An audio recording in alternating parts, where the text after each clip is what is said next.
It's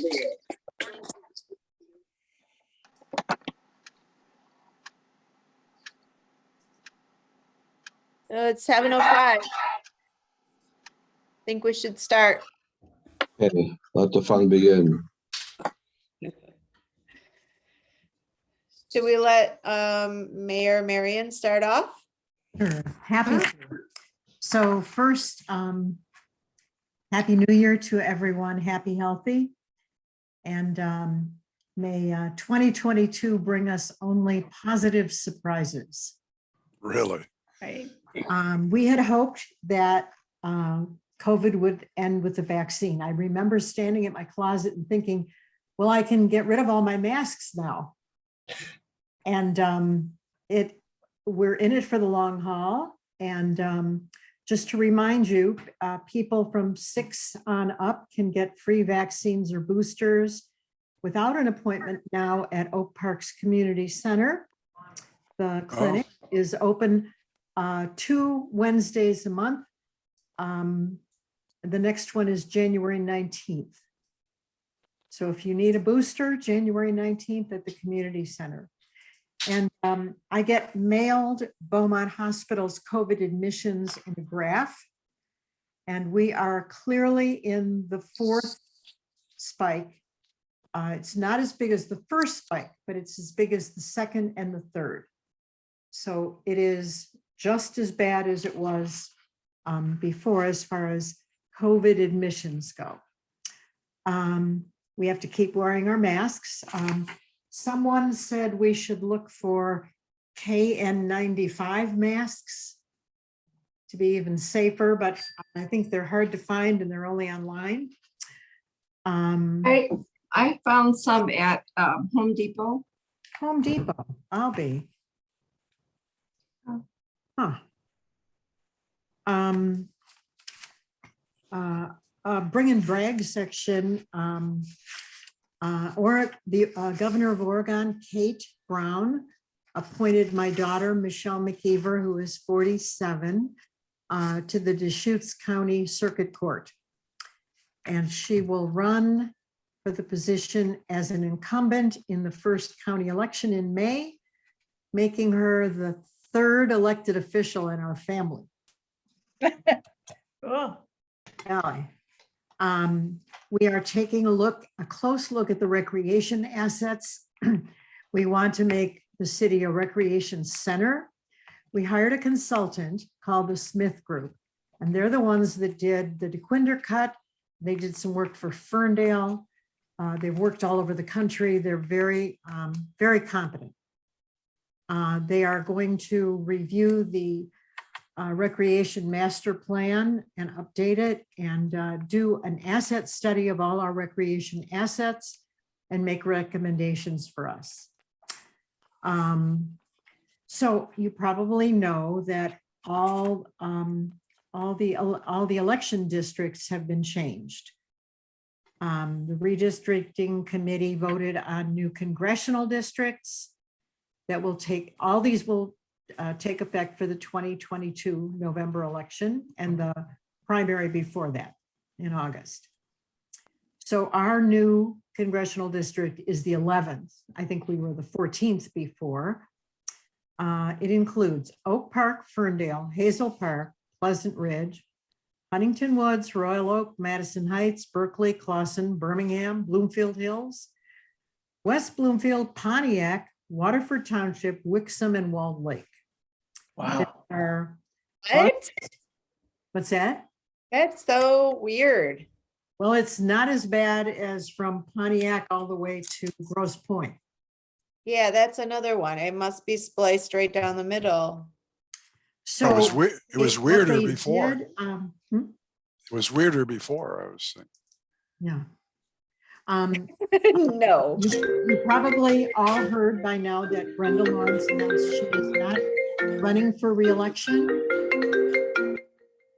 Sorry. She said on camera, she said she lost 2 sisters this year, and the attacks on the Capitol really shook her. we will miss her because she's been a remarkable representative for us. So, so far, Haley Stevens and Andy Levin have filed to appear on the primary ballot for her position. State Senate districts, we are now State Senate District 8. That's Oak Park, Birmingham, Bloomfield Hills, Berkeley, Clawson, Royal Oak, Huntington Woods, Pleasant Ridge, Ferndale, and a section of Detroit. They kind of have stripes going down Detroit down to I-96. So that's for State Senate. And I believe that Mallory McMurrow is presently State Senate for some of these cities and is going to be running for District 8. So we should probably invite her to the club to introduce herself. State House districts. So there are several cities in Michigan that have been split. Remember our county commission, half of us had one commissioner and half of us had the other. Well, they did that for, we've got 3 House representatives. Ann Arbor, I think, is split into 4. Livonia has 3. Grand Rapids was split. So our present state representative, Regina Weiss, will run to represent east of Coolidge in Oak Park. So you guys will have Regina. Yeah. The district includes Oak Park west of Coolidge, Birmingham, Beverly Hills, and a section of Detroit going down. District 6 is Oak Park east of Coolidge, Berkeley, Clawson, and a strip of Detroit.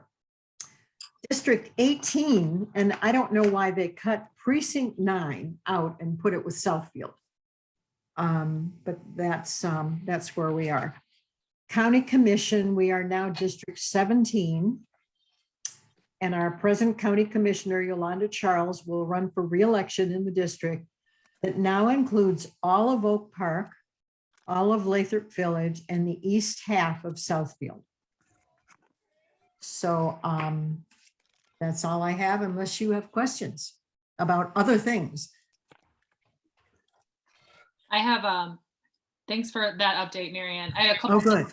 I wanted to throw in to make sure we by them. For the 11th district, congressional district, Brenda would not be representing that because she lives in the Southfield district that goes down to like Dearborn. So the 11th district, both Haley Stevens and Andy Levin live in it currently, and they both announced that they're running in the 11th. And Rashida Tlaib announced that she's running in the new 12th, which is the district that Brenda Lawrence likely would have run in. And then Sherry Gay Dunyogo, who's a former state rep and currently on the Detroit School Board, announced that she was running in the new 13th district, which is that district that's most of Detroit. And I'm sure there will be more people announcing that they're running there. All right. For the new Senate district, the 8th district, Mallory McMorrow lives in it and is running in it. And I believe Marshall Bullock in Detroit is likely also going to be running in that as well. So there'll be a contested primary there. For the we all live in, the District 6 that I'm running in, that includes, it goes up to portion of Royal Oak. It doesn't include Clawson. It includes a portion of Royal Oak that's like around the hospital. And Berkeley, the line in Berkeley is kind of weird. It's at Gardner, north of Catalpa, and then south of Catalpa, it's at Kipling. So I represent the 6th district is on the east side of that. All of Huntington Woods is within the 6th. And then, like Marion said, Oak Park east of Coolidge. And then Royal Oak Township as well. Royal Oak Township precinct 2 is in that. And then it goes down into Detroit all the way down to 96. So it goes down pretty far south there. And unfortunately, I was also drawn in with another incumbent. So Helena Scott, who's a rep who lives in the Bagley neighborhood, is going to also be running in the 6th. in the 5th district, which is that includes the west of Coolidge, except for precinct 9. That includes Birmingham. I don't believe she's officially announced, but that'll likely be Mari Manoogian running in that. And I believe is she's that? the only person who lives in it, incumbent wise. And then the 9th district, the 9th precinct, Regina, that's repeat drawn in that with name. the Repeat that name for the 5th. Mari Manoogian. She's she currently represents Birmingham area. She lives in Birmingham. Right. And then for precinct 9, that got drawn in with Southfield. It's the southern, because Southfield also got split. So the southern Southfield, which is the new District 18, that's going to be Bolden running there. And I believe, again, she's the only incumbent who's running there. And repeat her name again too. Kyra Bolden currently represents Southfield. Nice. Thanks for the corrections. Yeah, it's a lot.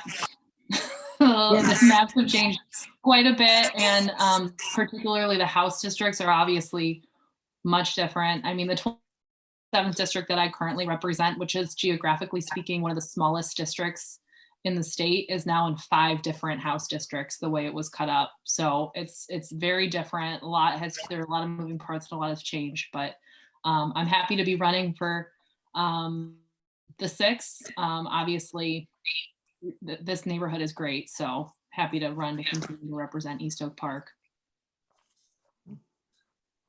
Hey. I have a question about the recreation plan, which sounds great. Is there 2 things? Is there a timeline on it? And I assume there'll be some point that there'll be citizen involvement. Oh, yes, that was at our last meeting. We added to their request for proposal. We amended the scope of work to include more engagement of residents and the community.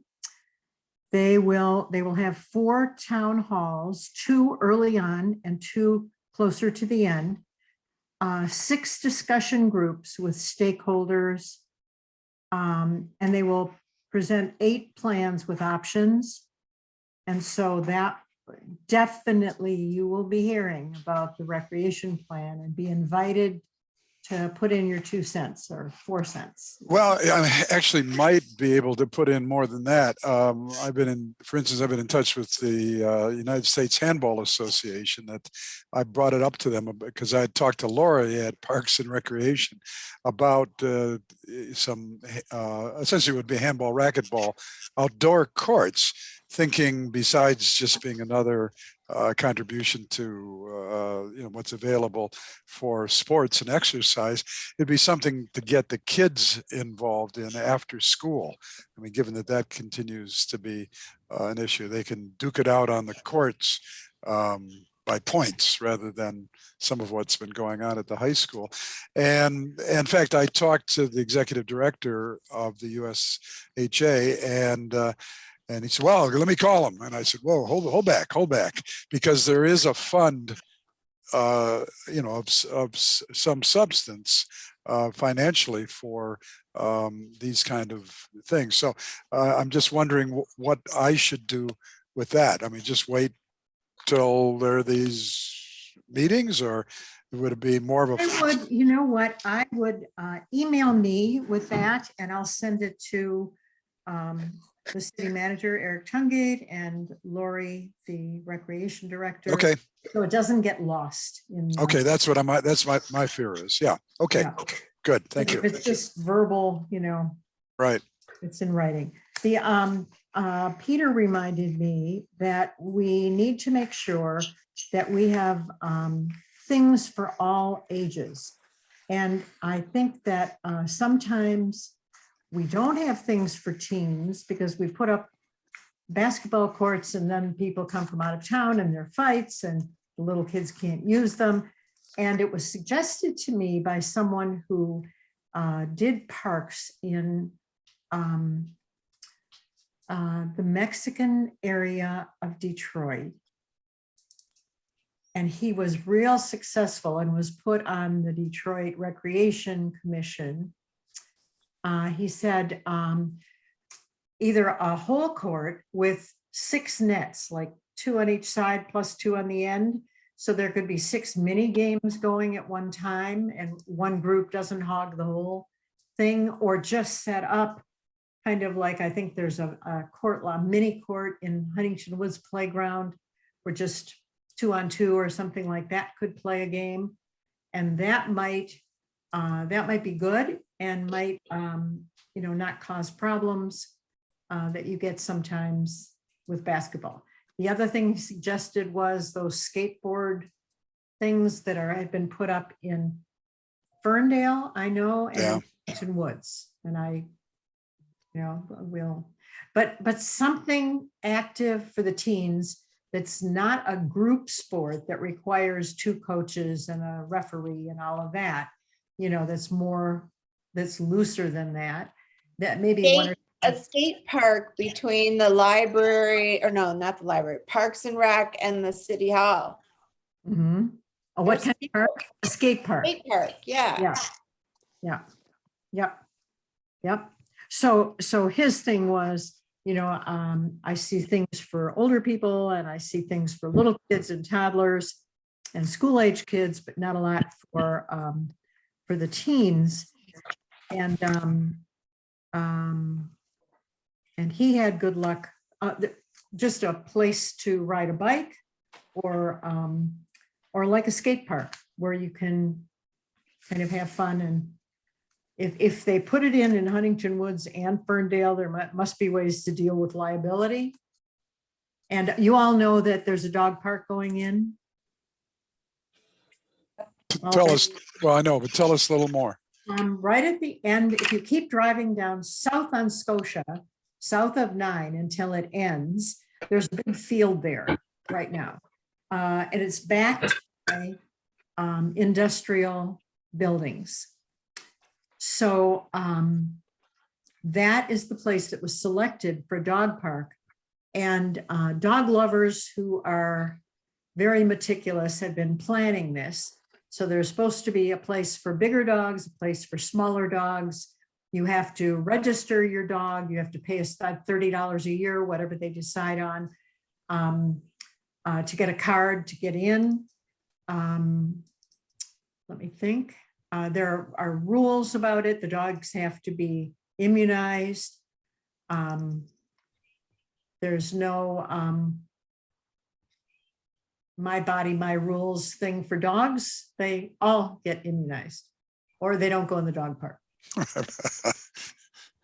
So About bad behavior. I mean, immunization is one, but if they have some interaction that isn't safe, they should also not be welcome. Right. Yeah, if there are issues with that person, I'm sure they would. I can speak to that. I'm a co-chair on it. We're going to have key fobs, and What? there's going to be what they call a staging area, and there'll only be allowed 1 person and 1 dog in that staging area. So they'll come in, there's going to be like a water bowl, a water fountain outside of that. Then you're going to go into a staging area. Like I said, only 1 person in there. And you can decide where you want to go. Do you want to go where the smaller shy dogs are? Larger dogs will be in another area. There will be no toys. I think we're still on the fence with treats and everything. There'll be bags in there for you to clean up after your dog. We're looking into huge lights from DTE. We're still getting prices and everything. As far as bad dog behavior, I'd like to say if you've got a bad dog, don't bring them, but you're going to be required to you're going to be required. Oh, okay, got it. You're going to be required to, first of all, have all your immunizations, including, I think it was whooping cough or kennel cough, just because you're going to be in around so many other dogs. Mhm. You're going to be required to watch a video, and, you know, just so you know how to respond to bad dogs or any other kind of dogs, you know, fights, anything like that. We are not planning right now on having picnic tables or benches. We want everybody to pay attention to their dogs. So we don't want to be caught up in a, you know, everybody's talking to each other, nobody's paying attention. So we're hoping the spring, summer will be able to open, and we're working forward on it. It's hard to do very much during the winter. I have a question about the dog park. Sure. From a pedestrian's point of view, I'm not a dog person, but I live near Scotia, and I walk south on Scotia across that field to Capitol or North End, whichever that street is over there, to get to my mechanic and Right. back from my mechanic. So my question becomes, it seems to be a fenced area. Will pedestrians continue to be able to walk through there? When you walk down Scotia, you know, when you hit Roosevelt, I don't know if you can picture it, but there's a parking lot almost right smack in the middle.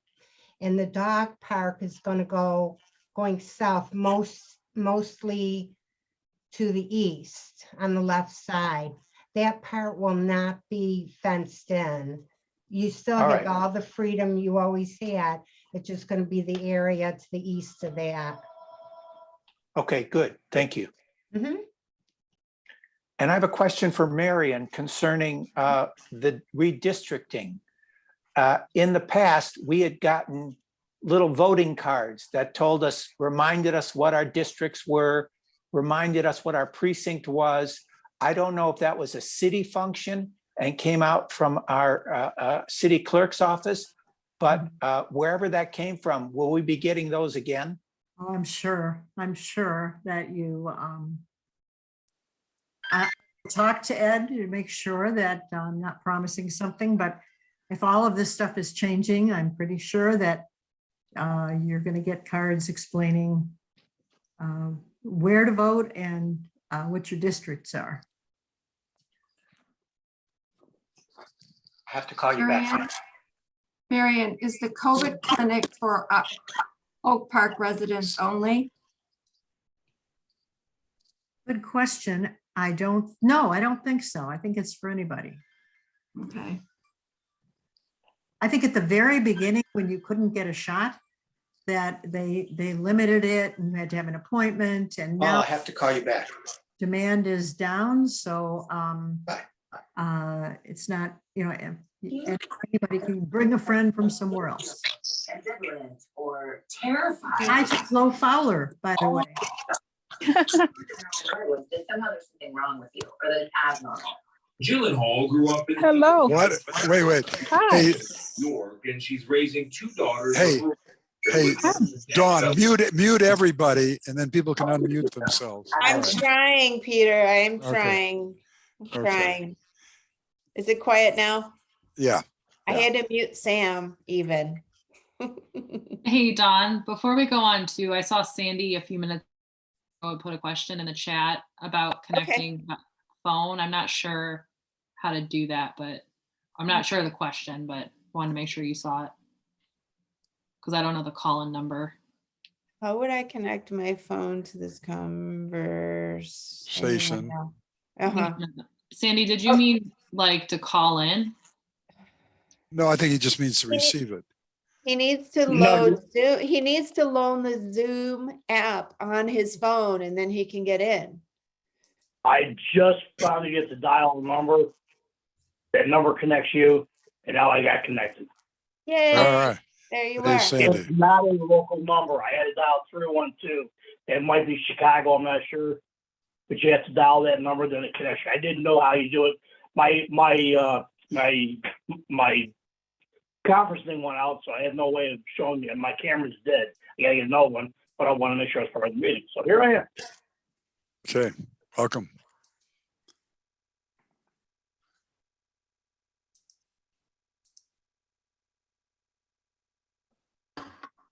Well, that was a showstopper. Oh, I'm sorry, what? It got you, Peter. Help me, Peter. Of course. Well, I'll pick up the ball. This is a question for Madam Mayor. 2 months ago, we had a very interesting and disturbing meeting about the situation in our schools, particularly the high school. And it's my understanding that the school system is not under the city's purview. It's under a different purview, both financial as well as in terms of its leadership structure. But even with that caveat, as the school system is so critically important, even though most of us don't have children in the system and we're not even part of the school system for the most part, as Diana said, we live and die based on how strong our school system. What steps can the city administration do to help? We are having meetings with the superintendent and talking to the head of the union and talking to members of the school board. It is a situation that we would like to remedy, clearly.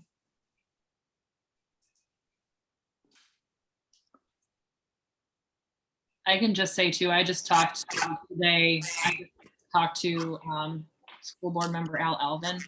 And I don't, the district right now, they're all virtual right now because of the COVID being so high. They're going to reassess over the weekend and see if they're going to continue to be virtual next week. I think by like a week by week basis right now, that's with the COVID numbers.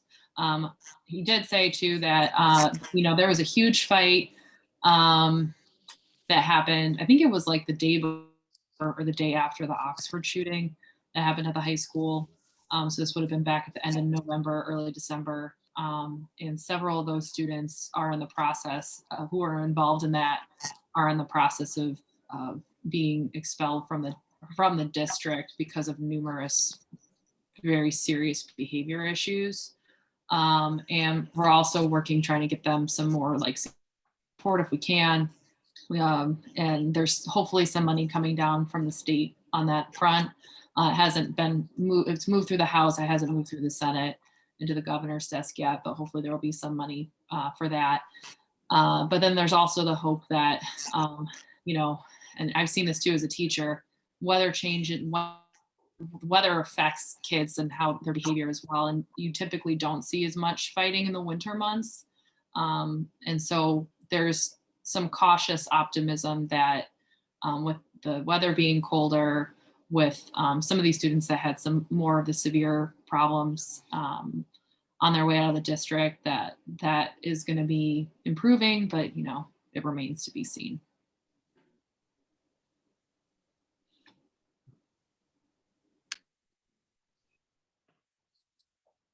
I think finding teachers and keeping teachers is the national issue that we see in Oak Park schools as well.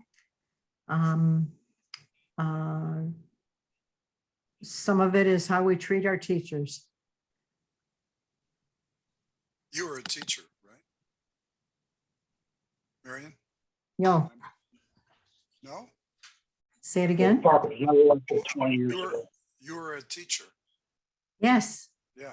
Yes, I was a teacher. And we had people coming in for stress back when everything was perfectly normal, before school started and they had to go to suddenly virtual classrooms. And then they had to go to part virtual and part in person. And then they had to go to in person. And now they're going week by week to virtual. If I had to do that, I think I'd be in the New Jersey Home for the Curious. It's a very high stress time to be a teacher anywhere. I think that's only one side of the story. The children are the other side of the story.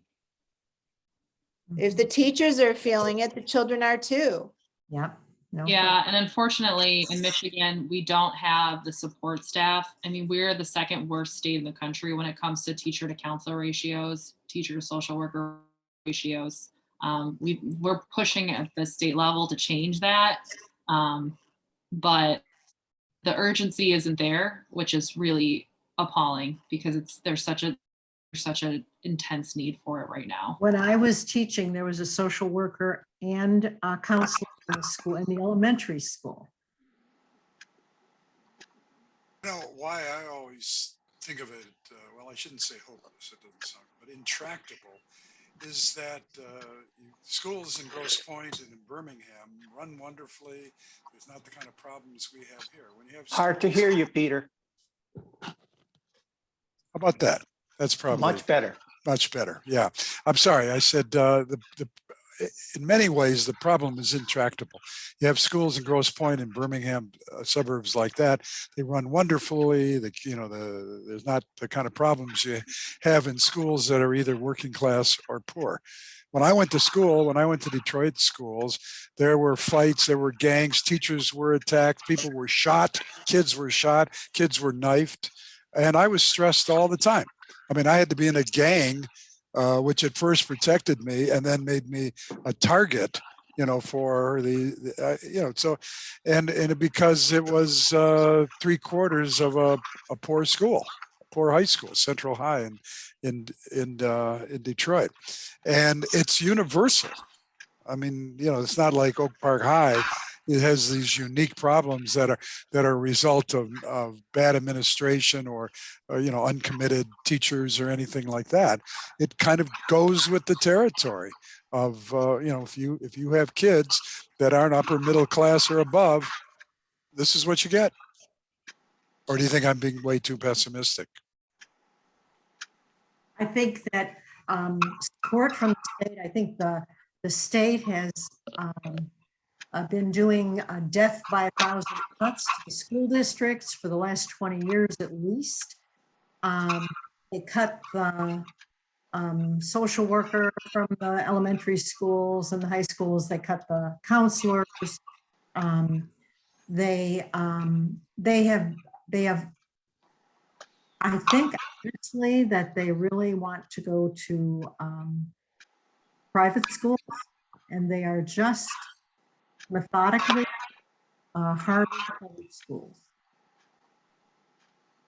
I mean, if I could add something too, as far as Oak Park schools, and I was debating if I'm going to even want to share this or not, but I may as well. With youth assistance, we set up a program for kids for the high school called Oak Park Youth Leaders Group, and we hired Fair Sky therapists to come on Thursdays and Fridays for 6 weeks. We bought the kids pizza and pop, so we offered, free food after school, Thursday and Fridays, 3 to 4:30, and couldn't get anyone to sign up, really. We finally did get some kids to sign up, but the ones that signed up never showed up. So here's youth assistants paying $1,250, and we can't get the kids to show up. They were coming in. Well, yeah, and that's what I'm getting. The first couple weeks, we had kids coming in because Kimberly Schaff at the library kind of corralled them in with a promise of pizza and pop, and they did the first 2 weeks. Then it leveled off the Friday before break, which granted was before break. There was no kids, not one. Today we had to do it virtually because of the schools being closed for COVID. So we had a great program about avoiding the school to prison pipeline. We had a great speaker, and I personally record that. We were not allowed to record that. He would not give permission. I personally couldn't make it. I had another meeting today, but what I found out was we had no students, and I talked to Brandon Giles. He said he was going to email everyone at the high school, get the word out, and I know the city shared it, I shared it. There were no students, there were 4 community members. So really, I'm feeling pretty disillusioned and pretty pessimistic. At our last meeting, I talked with the superintendent, and we really can't do anything that will involve them doing anything to help us to plan. We can only do things that we can just send out an email because we just can't get anyone to do anything. Everyone's overwhelmed, everyone's stressed out, which I understand. The kids don't want to do anything. They want to sit on their phones and play with their phones or mess around with their peers. So I don't know. I really am feeling pessimistic at this point. I don't know what the answers are going to be. I'm frustrated. I'm disappointed. So I don't know. But that's where we are. We're going to keep trying. We've got another 2 or 3 weeks of this program, and I'm not going to give up on that totally. I'm going to still try. But I almost feel like this group of kids is kind of a lost cause, and maybe we need to try reaching the middle school kids and the elementary kids. Maybe it's too late for this group of high school kids. And I was a teacher. I hate to say it, but that's how I'm feeling. I don't think Carol, I'd they'll like do it to- online. I think they need like pizza or hamburgers or something to encourage them to come. They're not going to We come did. for the We program. gave them pizza and pop. But not I ordered online. 4 Not when pizzas. not when it's online. No, well, no, not online today. But the last time we had 4 pizzas and pop and no one showed up. It was just given to the therapist to take home. Cheryl, I'd like to talk to you a little bit more about this offline too. 'Cause What I is have- that? Be happy to. But I will say that just I don't know any of these kids personally because they're all newer from when I worked when I was running after school at the high school. But I Gina, will can say- you turn up your volume? and you guys can't hear me? I can hear you. There's some background noise. Marianne, maybe mute yourself. I think you're getting feedback from your own mic. You're muted, Dawn. And then Cheryl, maybe you mute yourself too. Sorry. Okay. All right. Okay, good. I think we're not getting feedback now. Okay, so I'll just say I don't know these kids, but in defense of these kids, when I was teaching last year virtually, I will say that and I know you were talking about doing in person and that's different and I'd like to talk to you with some ideas about that. But as far as the virtual programming goes, it doesn't surprise me at all that none of the kids showed up because it was like pulling teeth to get kids to come to class when you were doing virtual stuff. And I would do like myself and some of the other teachers, we would have planned time where kids could like call in and like decompress and talk. And not very many of them, they participated a lot at the beginning and then it really fell off because they were just so burnt out from being online all the time. And when they didn't have to be online, they definitely were not going to be online. So, but yeah, I would like to talk to you more about the program because I think that sounds really great and I know it's needed. And I think what's missing is just making that connection. And did you say that it's after school that the program takes place? Is the district willing to like do it during school hours or they were not willing to do that? Not really. And the other issue is we don't want the Fair Sky people in the building because of the violence and because of COVID. So we have it at the community center after school from 3 to 4:30. Okay, we can talk offline a little bit more about it. Who is what you said, Fair Sky people? Cheryl? Yeah, Fair Sky is it's a therapy center. They have licensed therapists, social workers, psychologists, etc. And they're the ones that submitted the proposal to us that we went with. They are excellent. They do this in Hazel Park. They do this in Avondale. I mean, they have a great track record. And normally this program would cost like $6,500, and they gave us a deal for $1,250. They're wonderful to work with. And it's interns that we have supervised by the director of the program, Dr. Brown. So it really is great. And Dr. Brown's husband is a graduate of Oak Park High School. So their cousins go there now. So they have that Oak Park connection that I felt wonderful about. And yeah. Let me see, am I muted? I just wonder what if they've really ever turned schools around, because when I was in high school, we had lots of counselors didn't have psychologists or anything like that. They had, you know, gang intervention, all of this stuff. And you know, we knew they were trying to alter our behavior, which we didn't want to alter. You know, we were happy with our peer group definitions and morals and all of that. As much as they didn't work real well for the adults, it probably didn't work real well for us. I mean, I was just lucky. I went to a predominantly African-American school, and if I would have had the same record, you know, have been Black, I probably, you know, would have been on that pipeline to prison, where a lot of the guys I know from the school wound up. I mean, you know, because of white privilege, wound up, you know, sitting in front of a computer talking to you folks. So, yeah, I'm not, I share your same, you know, I don't know, almost sometimes sense of hopelessness about it. Don, you have your hand up. I don't want to, I know you've had your hand up. Do you mind if I say something really quick? Go ahead.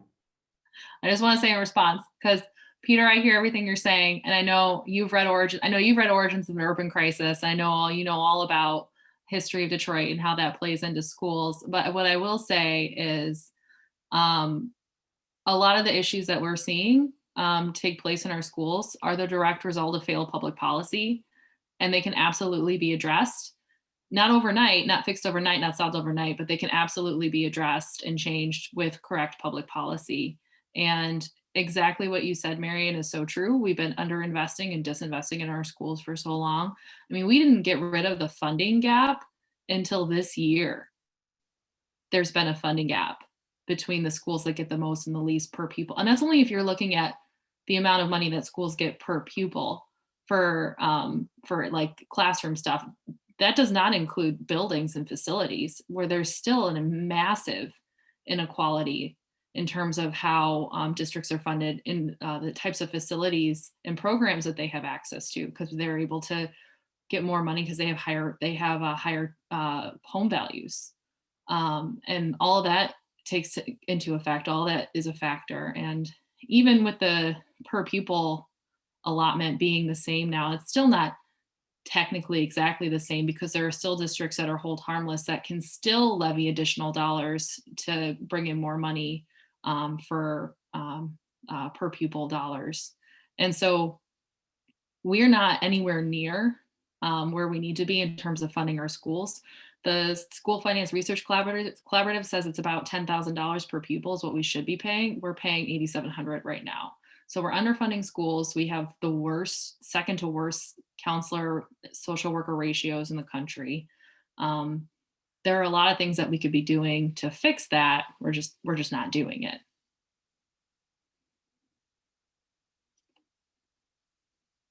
So my comment is that with this new parks initiative, this new consultant company, that we somehow reach out to the schools and we offer some form of after school viability where they're able to be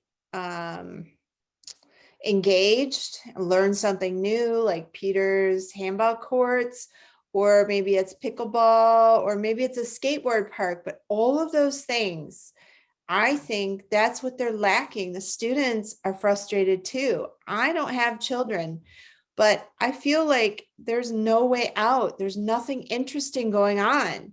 And if they lose the arts, and if they lose the music, and they lose the sports, what is there?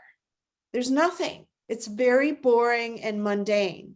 So if in our parks projection, we could offer something that, you know, is after school activities, there's coaches and mentors there.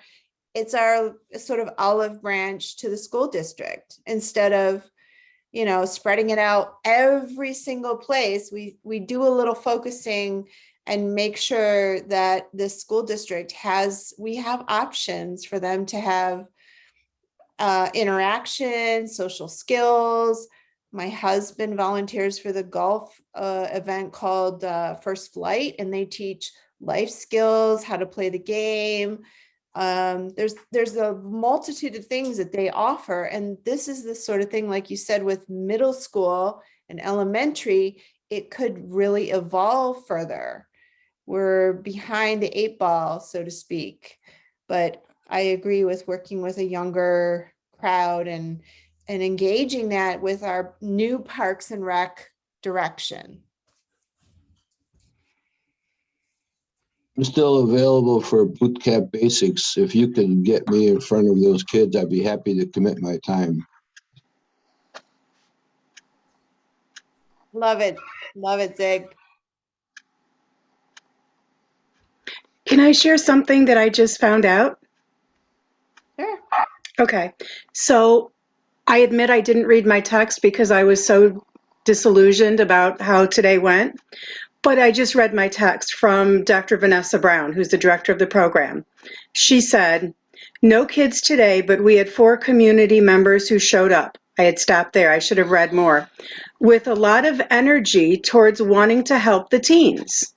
They are hoping we can arrange a meeting to connect rec center, library, school, police, parents, maybe even a teen liaison. What do you think?"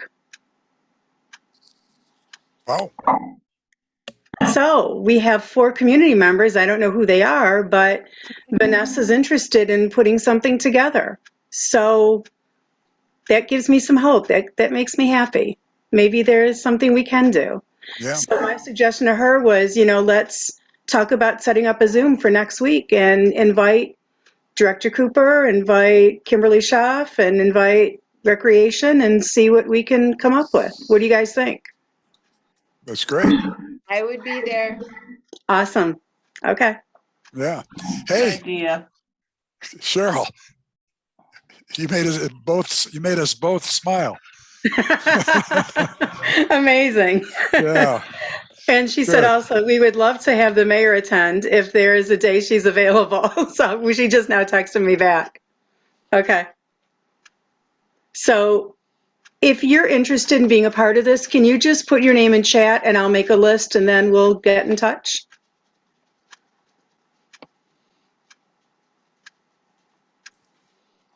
Madam Mayor, I have another question.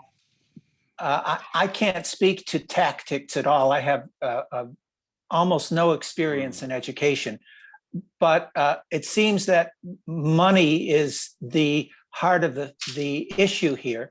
And has there ever been any discussion from the city's administration about floating more requests for money, bond issues, or some sort of increase in property tax or anything of that nature to raise funds? How those funds will be distributed or controlled is outside of the purview of this conversation, but nonetheless, raising money. I believe that the school board is the one that puts out requests on ballots and things for additional money. That happens regularly. It's not the city that does it for the school. It's the school puts it on the ballot itself. That's correct. And we don't even, like, everyone on this call, except for the mayor who lives in Berkeley schools, we all live in Ferndale schools. So we would never vote on a Oak Park school millage because we don't live in the school district. So that's partially the school board decides what they're going to do and what they're going to request. What about the hundreds of millions of dollars that people waste on the lottery? We were told initially this was supposed to go to the schools, and why the differential between what like Grosse Pointe students get spent on them and Oak Park students? So the lottery fund, as well as not just lottery, but also other gambling money that comes through to the school aid fund as well. That's a very small portion of the revenues that come in for school aid. The predominant way in which the schools are funded is through property tax. And that's been that way for a very long time. Changed slightly in 1994 with the passage of Proposal A. It was a little bit more diversified, and property taxes were restructured, but still property taxes are the predominant form of funding for schools. There are other things that we could do to increase funding. If we did things like a graduated income tax, for example, that could help increase funding by billions of dollars annually for schools, and would be a fair tax structure, but there hasn't really been an appetite to do it. I will say that I'm introducing a bill in the new year, part of a larger labor package that the Labor Caucus has organized to create a Blue Ribbon Commission through the state to look at both school finance as well as municipal finance, because they're very tied, interlinked together, to look at ways in which we can possibly restructure to create a more sustainable model moving forward. I mean, I was just looking here, the Michigan Lottery contributed over $1.2 billion to the state of Michigan School Aid Fund. Is that just, what's the overall funding for schools statewide? I mean, yeah, it's predominantly funded through, and I don't think that's annual. Yeah. Is it say annual? Fiscal 2020. Oh, No, yeah, I mean, is that just a drop in the bucket for the overall? It's a significant. It's not insignificant, but it's still a much smaller percentage when you look at some other revenue sources, particularly property taxes. Yeah.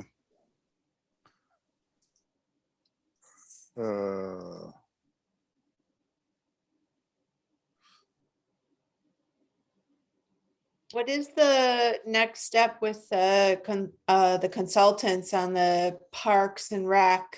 When is the next integrated meeting? When are we supposed to hear from them?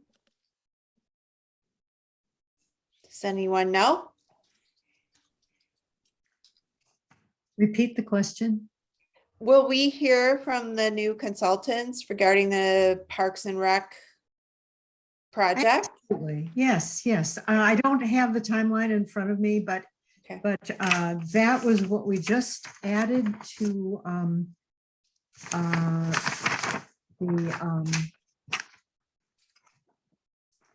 let's see. We added these things to this, that we amended the scope of work to include more engagement of the community.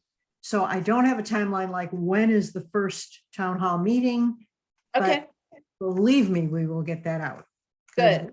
Is anxious, but I think they are going to do some study first to see what's there, what's it being used for now, what's in the current plan, so that it's not the town hall is probably not the very first thing that they do. It's going to be some evaluation first, but we're as anxious as you are to get going with this. So and we want the more people have more ideas. It's like I was with Dennis Nordmo. He was the one that said, how about a skate park for the teens? How about something, well, he didn't say handball courts, but something where a couple kids could play and it doesn't require teams, doesn't require official teams.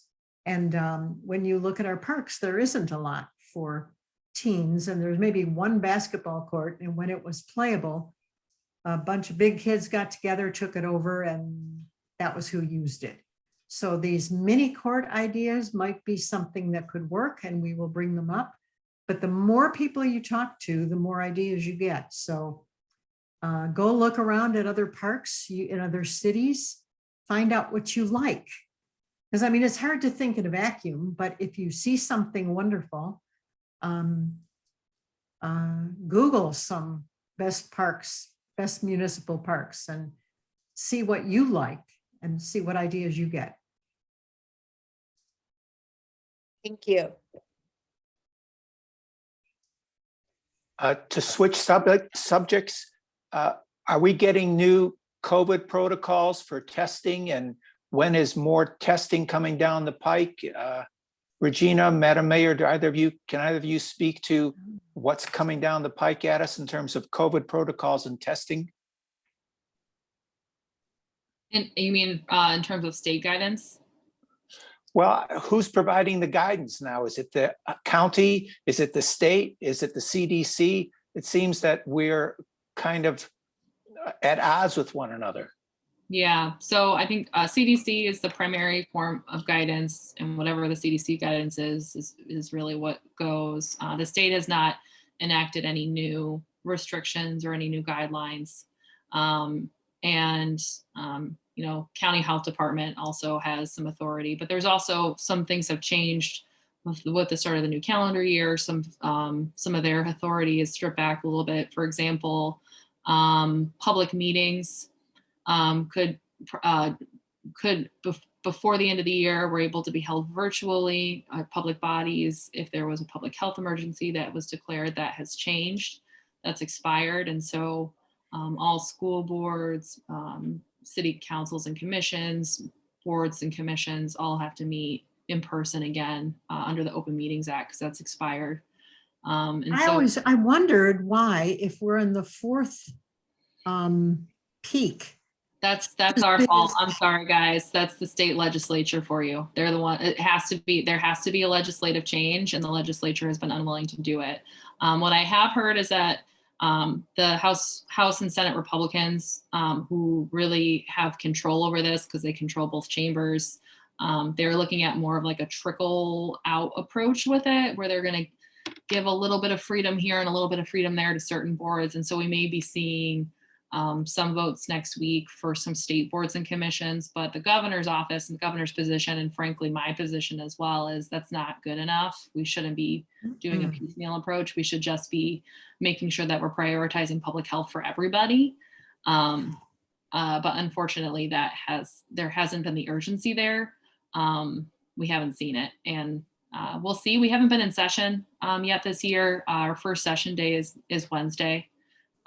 So we'll see if any of that changes. But as of right now, there has been an unwillingness to extend that date. There was a huge push. We pushed really hard before the end of the year to try to extend that date at least until March, and we were not able to get a hearing on it. Easy.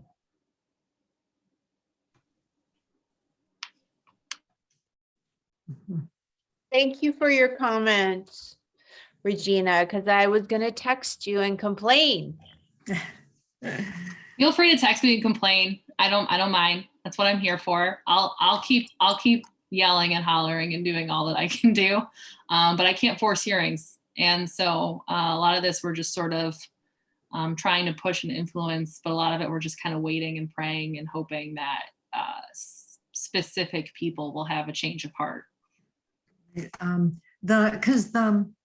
I looked at the data from Beaumont Hospital admissions for COVID, and the first was higher, but the second, third, and fourth are about exactly the same. And for those second and third, we could meet virtually. And I don't know. Well, I don't know about you all, but I feel like half of the people I know right now have COVID. It's been this new variant is fortunately it seems that the side effects or the symptoms that people have overall don't seem to be as severe, but it's so many more people have it, and that's leading to a huge increase in hospitalizations just because the amount of people who have COVID. So it's very scary. I think it's probably going to get worse before it gets better.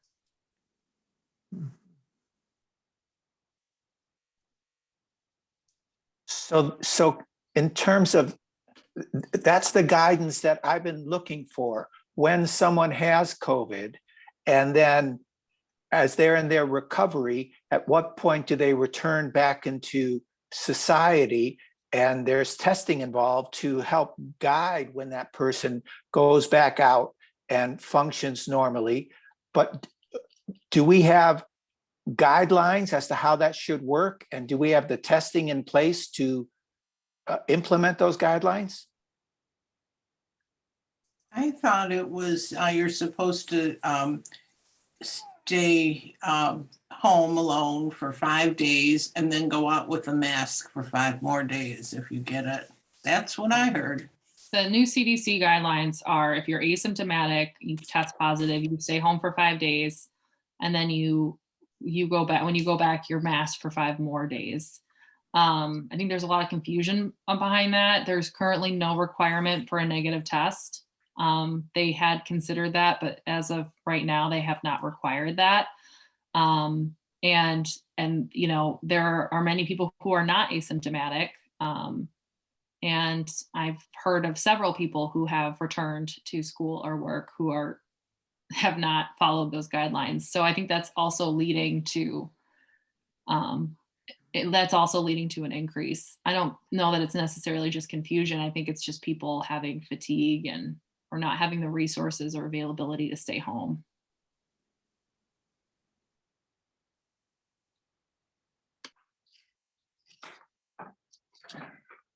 But I would encourage everyone, regardless of your status in terms of vaccine or exposure, to mask wherever you go and to double mask at this point, really, because if you can get an N95, wear an N95, because this new variant is I know a lot of people who are fully vaccinated who have gotten it.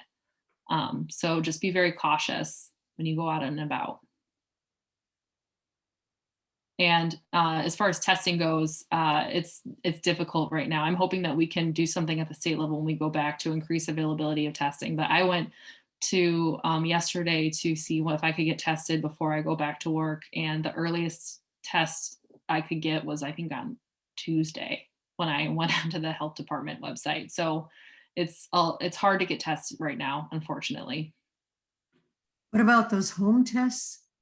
Those are hard to come by. If you can find one, buy them up. But the one thing about the home test too, those rapid tests, is if you have, you're a lot more likely to potentially have a false negative on a rapid test, because it requires a higher viral count for it to register a positive. So you could still potentially be shedding virus and test negative. So those are good if you're symptomatic, and they're better than nothing for sure. But PCR tests are really the best if you're just trying to see if you had an exposure, or and look at the CDC guidance for that too, because they say that you're supposed to wait a couple days if you've had an exposure before you get tested, because you might not have, you might potentially have a false negative if you test too early as well. But yeah, but even at home rapid tests, they're really hard to find right now. Yeah, you can't find the rapid test, but also if you test, you still should test 48 hours after, because it could be a false positive or a false negative. So you can't rely on just one test. You do it and then you do it again. If you rely on that first one, you may not have had a full cycle of the virus, but then 48 hours later, you will. And that's what people, and then there's the false positive, false negative. So there's all kinds of consequences, but if you test twice, you have some sort of parameter to say, okay, I tested negative and now I tested negative again. And that is usually a better sign than just one test. But Gina, why are the tests so hard to come by? Both the rapid test and the lab test. I don't know the answers to all that, but I think a lot of it has to do with just supply shortages in general, and just the fact that there's so much COVID right now that there's a huge demand for them.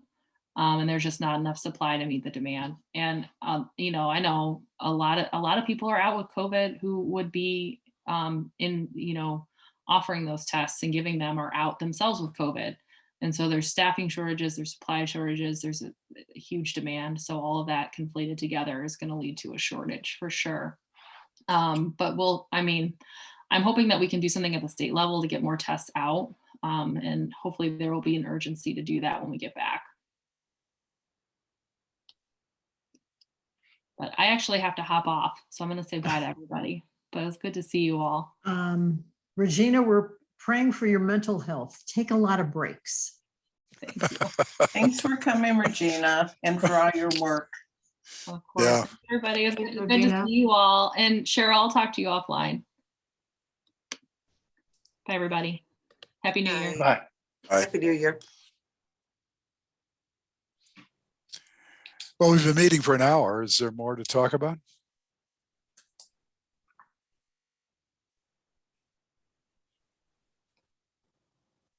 Should we take that as a no?